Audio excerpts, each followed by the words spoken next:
Hi there, Sherry Schreiber of GettingBetter.com. And I just wanted to drop in a tidbit for you today. A lot of people who came to me for help over the years, in fact, all of them, I carried around a great deal of core shame since they were infants. Not feeling lovable, not feeling worthy of someone's attention and care, tenderness, softness, nurturance, left them feeling defective.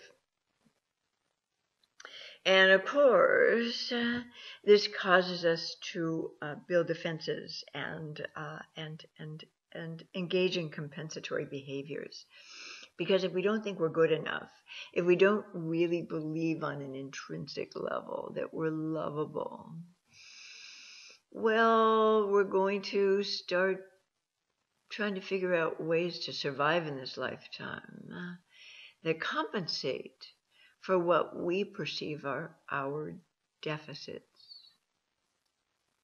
So maybe I'm explaining something to a client because at heart I'm an educator. And I'm always wanting to teach people about life, about love, about themselves. And maybe I'm explaining a concept that seems a little too abstract to them.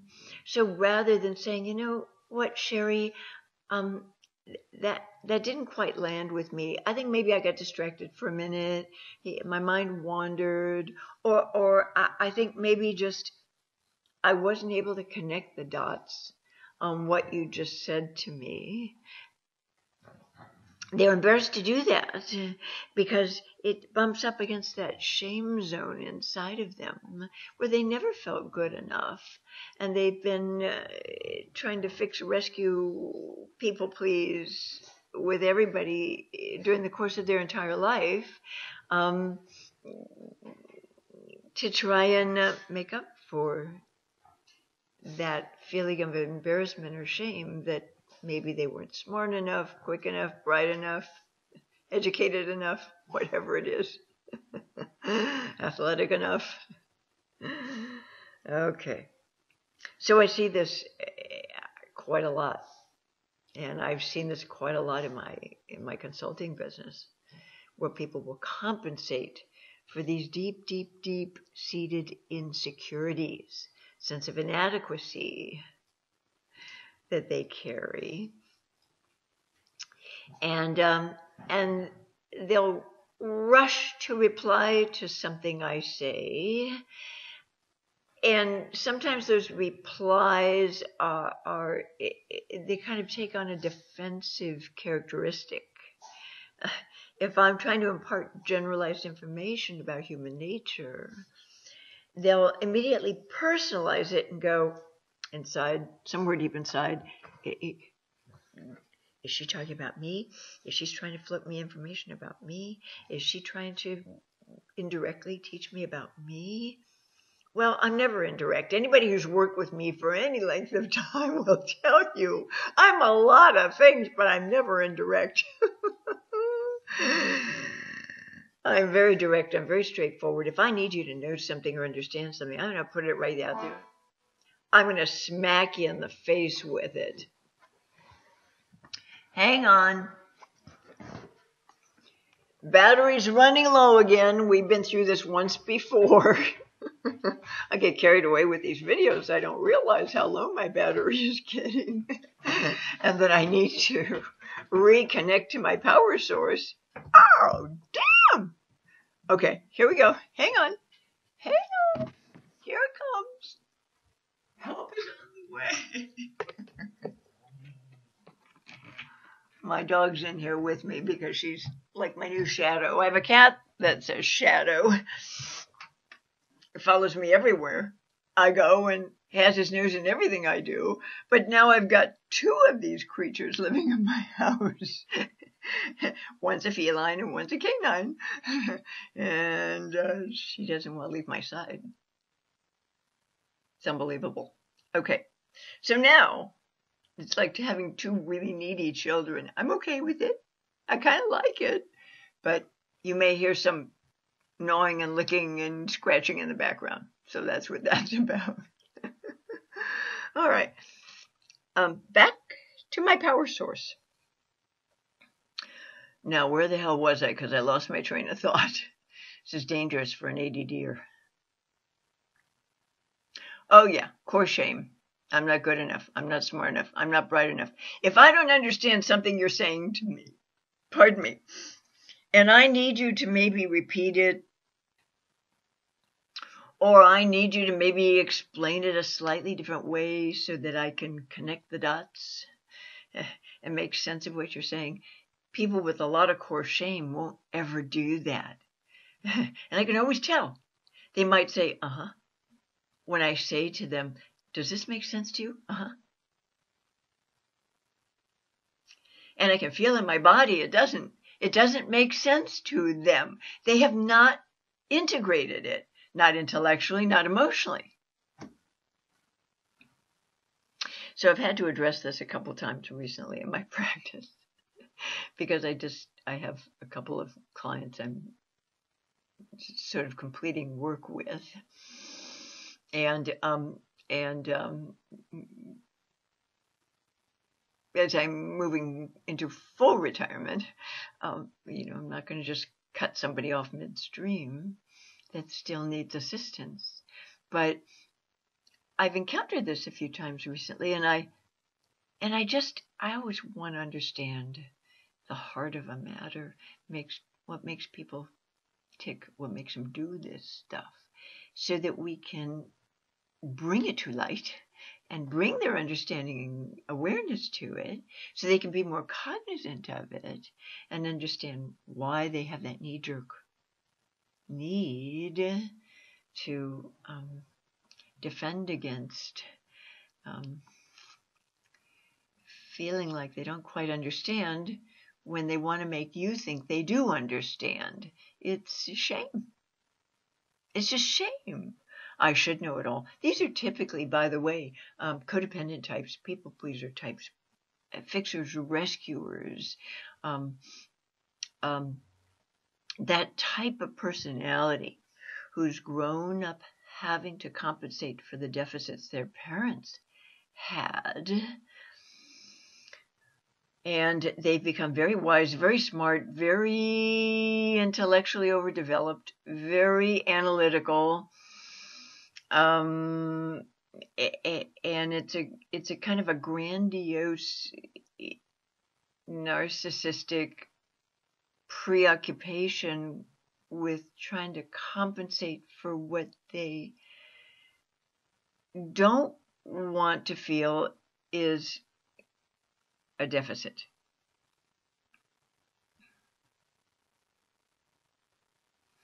Or they don't want to acknowledge as a deficit. None of us understands everything. There are areas where I'm really bimbo-esque.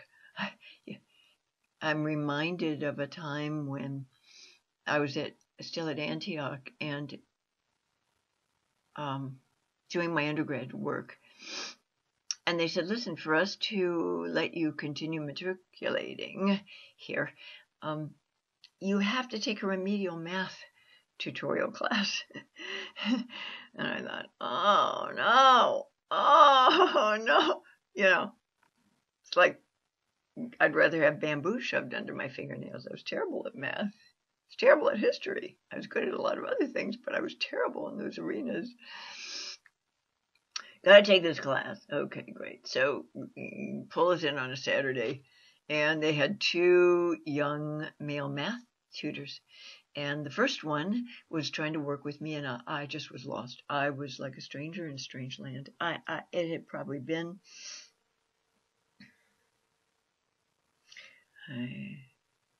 50, 60 years.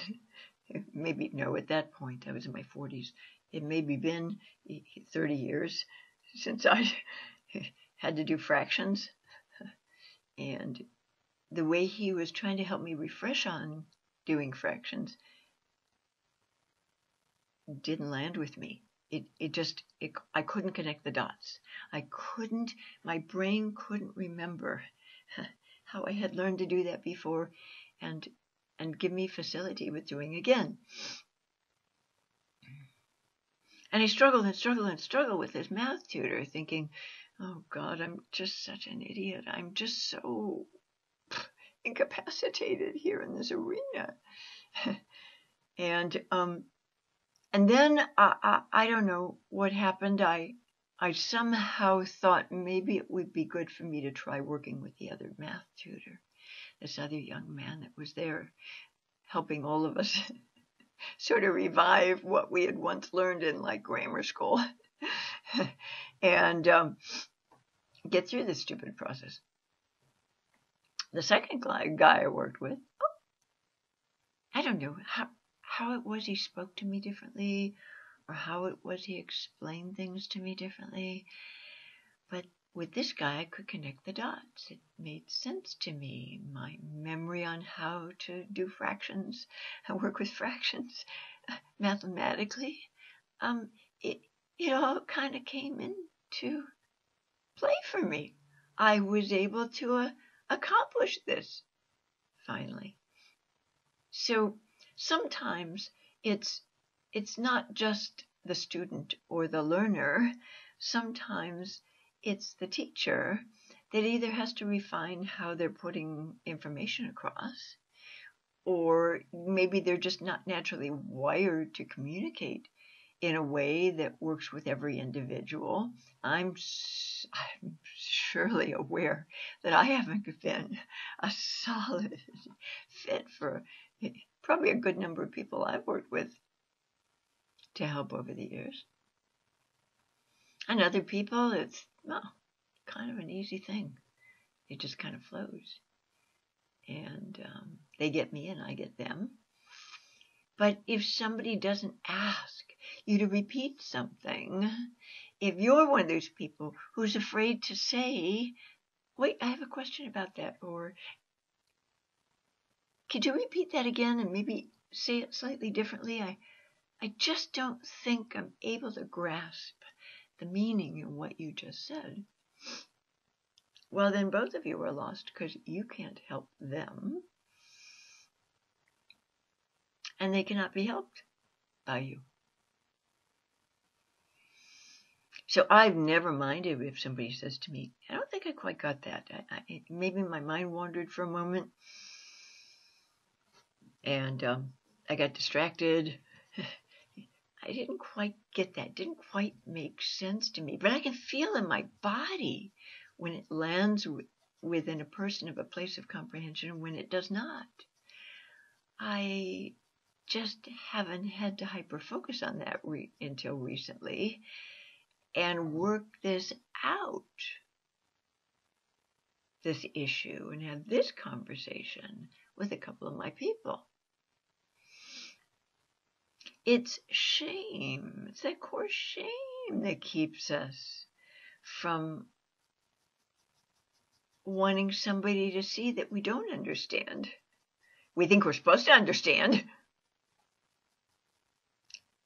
but we may neglect to let them in on the fact that we don't understand because we're ashamed of ourselves in this regard. So never be afraid to ask questions. There are no stupid questions. I've found myself at times wanting to contradict that, I think, during the course of my life. But there's no shame in not knowing. There's no shame in not being able to ingest and integrate information. In fact, you'll see in my self-help materials online at gettingbetter.com, you'll see a lot of redundancies in some of my articles, like my article, Do You Love to Be Needed or Need to Be Loved? Just chock full of redundancies. Chock full of them. Why? Because if you didn't get it the first time around, and you didn't get it the second time around, or the third, or the fourth time around, here it comes again. Here it comes again. And maybe with that repetition, and me stating something slightly differently each time, using slightly different words each time, maybe, it finally lands with you in a place of comprehension and integration. And that's what I'm wanting. In the past, I've had clients say to me, "Oh my God, Sherry, that article, Do You Love to Be Needed or Need to Be Loved?" I've read it 23 times. And today was the first time this one particular paragraph it just kind of snapped into place for me. It just kind of fell into place for me. It's like I had comprehension of what you were saying in that paragraph. It hit home for me. It was salient to me. I integrated it for the very first time after numerous readings. I had to do this with Alice Miller's material, The Drama of the Gifted Child. I mean, she wrote that book in particular in a very psychoanalytic language. I mean, I'm going, oh my God. And with my attention deficit issues, well, I had to read some of those paragraphs 14 times before I allowed myself to move on because they didn't congeal for me right away. I didn't quite connect the dots on what she was saying and what she was trying to put forth to me as the reader. Yeah, it's the same, I'm sure, with my stuff. My stuff is a little more accessible, I think. I use a different language than she. But The Drama of the Gifted Child. This is about how bright you were as a child, but nobody in your household could appreciate it. A lot of times they resented you for it. It was literally like you spoke a different language than they did. They were underdeveloped. Your parents may have been extremely bright and well-educated, but that doesn't mean they weren't grossly emotionally underdeveloped.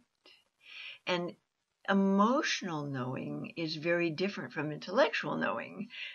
It is, as far as I'm concerned, emotional intelligence is the only intelligence that really matters in a lifetime. We used to talk about people being street smart. Sometimes you see this among grifters, people who learn how to be pickpockets and read people so that they can take advantage of them and hook them into plans and schemes to take advantage of them. These are bright people, but they're also street smart. They're emotionally intelligent.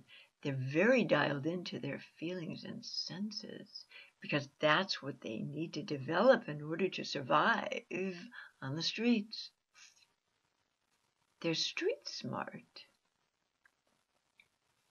They're emotionally intelligent. They learn how to read people real fast.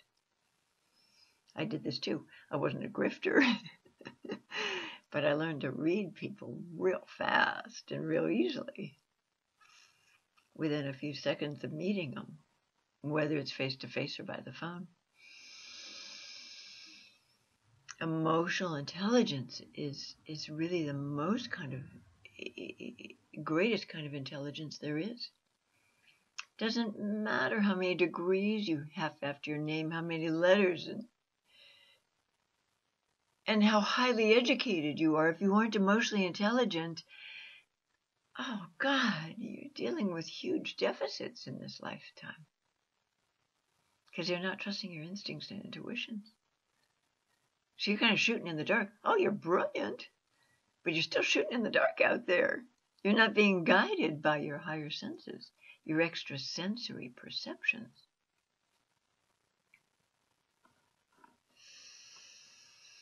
So a lot of my emotionally maimed clients over the years suffered from this. It was like speaking to young children who lived in adult bodies.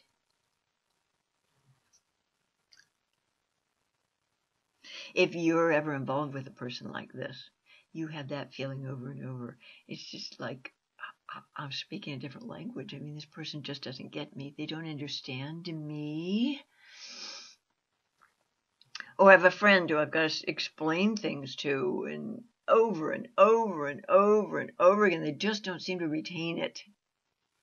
And the ways I've tried to assist them in gaining some knowledge or perspective, it's probably not a good fit for you. It doesn't mean you love that person any less. It means it's too frustrating experience. And if you have a high threshold for that, it means you grew up with that kind of experience in your family of origin. You fought to be understood as a child. No child should have to fight to be understood. This is congruent with my other video on how to stop falling in love with borderlines.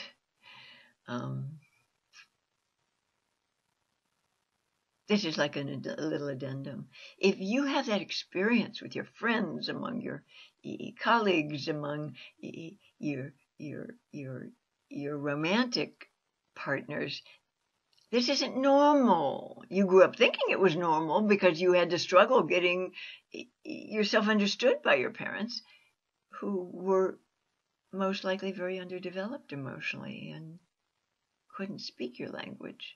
You were bright. They couldn't do bright.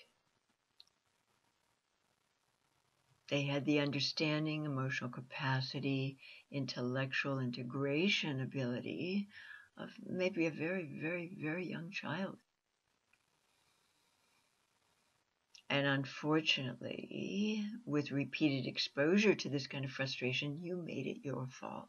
You thought you were the one who just wasn't being clear enough. That's not true. You just had the bad fortune to have been dealt a tough hand of cards.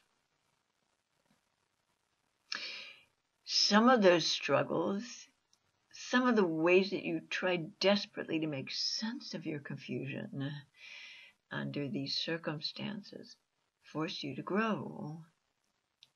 Intellectually, emotionally, they forced you to have a higher order of thinking than the people who were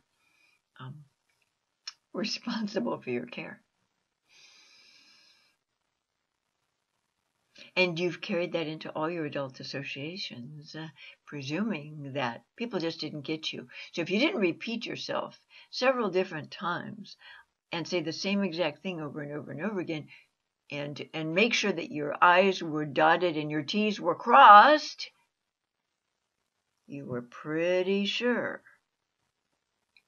that other person would not retain what you asked of them. They would not integrate and understand what you conveyed to them. And that left you feeling some despair and some definite frustration. Okay.